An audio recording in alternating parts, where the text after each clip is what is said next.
Hey there, and welcome back to Elfman's Kitchen. We're going to be making limecello.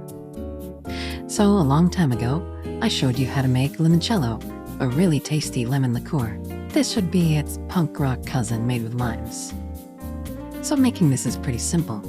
First of all, you'll need about 4 or 5 limes. What you're going to want is the skin off of them. Now, do be careful because you want only the skin. Try to avoid getting any of the white pith underneath. If you have too much of that, it'll give the finished product a bit of bitterness. So once you've peeled your limes, you're going to take the peels and put them in a mason jar.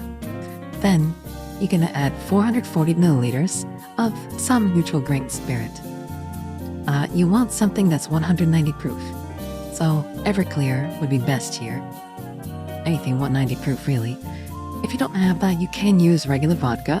1040 milliliters instead if you're using regular vodka. You're gonna let it rest in a cool, dark place for at least 2 weeks. If you're using vodka, leave it an extra week or 2. After your few weeks have passed, you're gonna have a jar full of a nice, beautifully green liquid. So next, we need to make our sugar solution that we're gonna mix with the alcohol.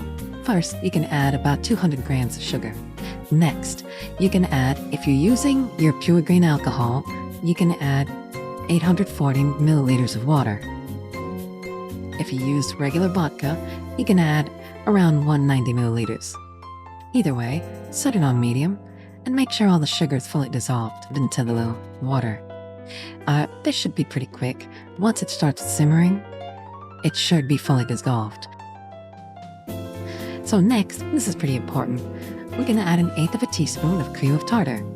Cream of tartar is an acid. Normally you might add it to things you're baking. But in this case, what it's going to do is prevent the sugar from recrystallizing later on. So you're going to add that in. Make sure it's fully dissolved along with the sugar. And then you're done. What you're going to do is pick this off the heat and let it cool fully.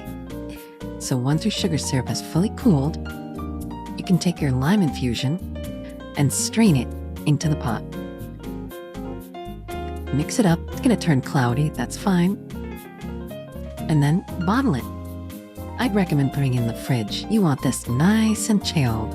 And once it's chilled, now we get to Elf Mom After Dark. And you can serve yourself a nice glass of limoncello.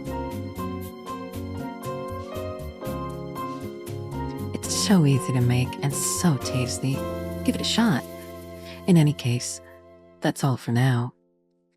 Until next time.